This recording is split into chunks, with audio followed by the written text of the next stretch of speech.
Welcome to This Explainer. Today, we're exploring a really fascinating concept that completely redefines how we think about business ethics. We're looking at what I like to call corporate anatomy.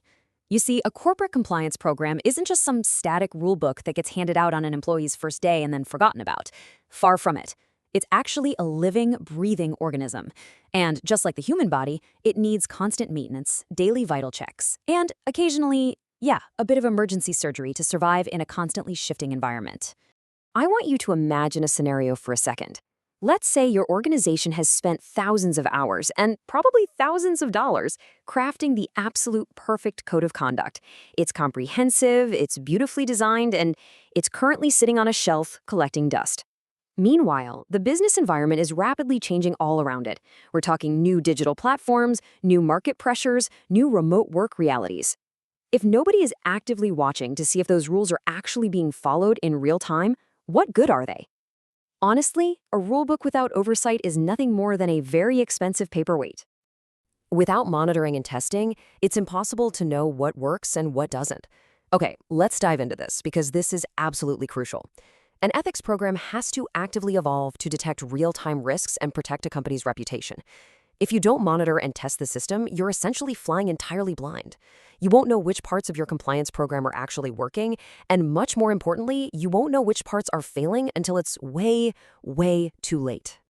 To make this crystal clear, we need to distinguish between two terms that get confused all the time: monitoring and testing. Let's lean heavily into our medical analogy here. Monitoring is your continuous heartbeat monitor. It's the automated oversight and daily pulse checks that are just humming along in the background of a business 24/7. Testing, on the other hand, is your scheduled physical exam. It's a periodic, risk-based deep dive into specific areas of the business to see how healthy the system really is when put under pressure. All right, let's start with part one, the vital signs, which is all about continuous monitoring. And this brilliantly illustrates how modern monitoring actually works. Continuous monitoring is the real-time vigilance required to spot a compliance illness the exact moment it occurs. We aren't waiting for the end of the financial quarter to find out if something went wrong. No, we're watching the patient's vitals right now, minute by minute, to ensure daily operations are healthy and fully compliant. Today, this relies heavily on digital dashboards and continuous data analysis. By tracking key commercial performance and risk indicators automatically, compliance officers can instantly spot red flags. If there's a sudden spike in unusual transactions, or say a specific policy page on the company intranet is suddenly getting hundreds of views out of nowhere, boom, the system flags it. It's automated, real-time vigilance. But hey, technology alone isn't enough. A healthy monitoring ecosystem absolutely has to include boots-on-the-ground strategies too. We're talking staff interviews, directly observing daily processes in the field, and regular documentation reviews. You know, sometimes the absolute best way to know if your company's heartbeat is steady is to just walk the floor and actually talk to the people doing the work every single day. Of course, gathering all this data is totally useless if it just sits in a vacuum somewhere. These vital signs must be pushed up the chain of command. Upper management needs to see exactly what's happening. We're talking about whistleblower channel statistics, exceptions to the code of conduct, and even exit interview results from HR. The people in charge need a clear, unvarnished look at the organization's health so they can actually make informed, proactive decisions. Moving right along to part two, the stress test. This is where we get into periodic evaluations. So if monitoring is the daily pulse check, testing is the stress test. This is where we go way beyond the surface and put the organization's internal controls under a real microscope. It's not continuous, it's deliberate, periodic, and highly focused. You have to realize that testing isn't just looking at everything all at once. I mean, that would literally be impossible. Instead, it requires statistically valid risk-based sampling. Basically, this means taking a strategic dive into specific products, maybe specific geographical regions, or specific communications, to see if the rules hold up under pressure. It's all about verifying that the controls you designed in a nice, quiet boardroom actually function out there in the messy real world over time. Now, what's really interesting about this slide is how testing isn't just one person's job. It relies on a brilliant concept called the 3 lines of defense. First up, the business unit leadership tests their own daily controls. Second, the independent compliance function runs its own separate tests. And third, internal audit comes in to review the whole shebang. This multi-layered independence is basically the secret sauce for catching organizational weaknesses way before they turn into full-blown crises. Which brings us to part 3, triage and surgery, internal investigations.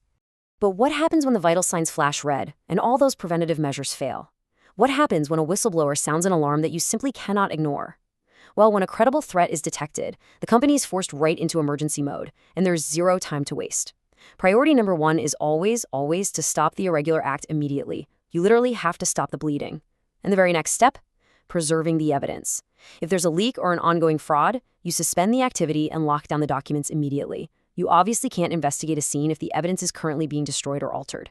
However, it's important to remember that not every minor scrape requires open-heart surgery. Management has to weigh several factors to define the scope and tone of the investigation. They have to ask, what are the real economic implications here?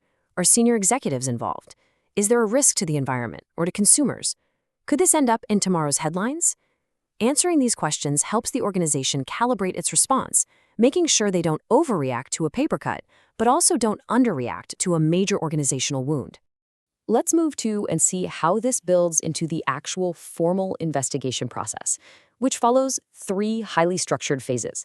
First up is initiation and planning, where you define the scope and map out the strict legal boundaries. Second is information gathering, which is the really heavy lifting of collecting data and conducting witness interviews. And third is evidence disposition, where you carefully analyze everything you found to either prove or disprove the initial allegations. Now, this phase often takes on a bit of a true crime forensic feel. Just think about the sheer variety of evidence that needs to be secured.